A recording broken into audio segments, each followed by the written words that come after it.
They are serving life in prison without the possibility of parole for murder, even though they're not the ones who pulled the trigger.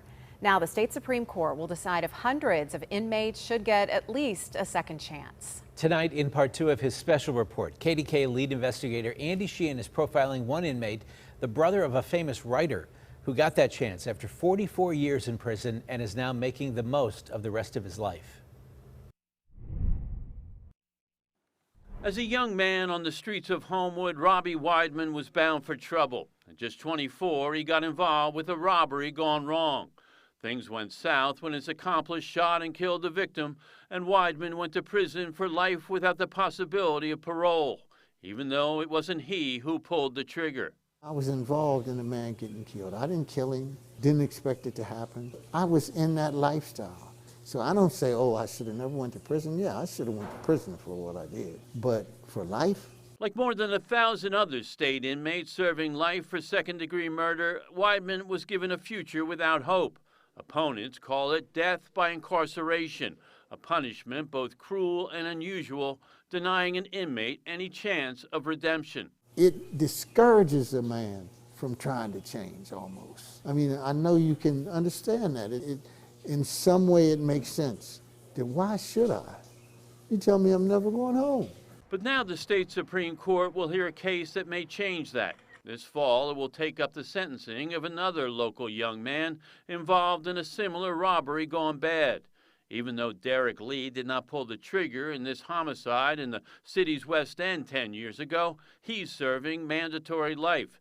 His attorneys are asking the court to declare the sentence unconstitutional, allow Lee to be resentenced, and open the door for others.